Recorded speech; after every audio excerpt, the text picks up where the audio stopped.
संगठन सृजन अभियान माध्यम ओडिशा रे कांग्रेस दलर जिला प्रतिनिधि चयन परिप्रेक्षी बलांगीर जिलार नूतन सभापति भावी वरिष्ठ कांग्रेस नेता तथा पाटनागढ़ कांग्रेस विधायक प्रार्थी श्रीजुक्त अनिल मेहर को एआईसीसी जिला सभापति भावे दायित्व प्रदान करछि। आगामी दिन में बलांगीर जिले में कांग्रेस संगठन को मजबूत करने सह शासक दलर बेआईन कार्यकलाप दुर्नीति को विरोध दल भाव दृढ़ विरोध कर श्रीजुक्त अनिल मेहर सूचना देते। संतोष पटेल को रिपोर्ट कौशल टाइम्स। हमारा एआईसीसी सभापति श्रीजुक्त मल्लिकार्जुन खड़गे, विरोधी दल नेता श्रीयुक्त राहुल गांधी एवं प्रदेश सभापति भक्त चरण दास इंचार्ज लुलु जी को मु धन्यवाद देवी जे आज बलांगीर जिलार सभापति दायित्व मत देथिबार से जो आशा भरसा नहीं मत दायित्व देछन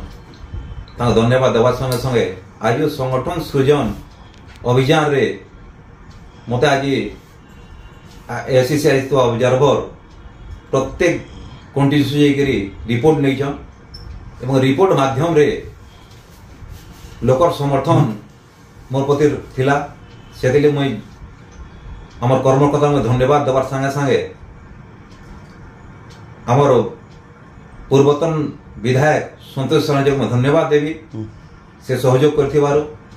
एवं आगामी दिन रे मोर मुख्य उद्देश्य सेवा जे आमर संगठन को मजबूत करवाटा। आज आमे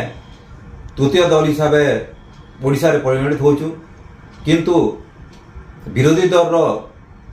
निष्क्रियता दृष्टि आमे वर्तमान 2 नंबर के आसपास के जोचु एवं आज से 3 नंबर दल के 2 नंबर करी आज 1 नंबर दल हवा हिसाब संगठन के जिला रे मजबूत करा हवा एवं इस सरकार विरोध रे आज 25 वर्ष सरकार प्रत्याख्यान करेंगे जन बीजेपी सरकार से कौन सी प्रतिश्रुति पालन कर नहीं पारे एवं विभिन्न प्रकार दुर्नीति रे लिप्त सरकार विरोध रे दृढ़ कार्यानुष्ठान एवं दृढ़ प्रतिवाद करा हवा।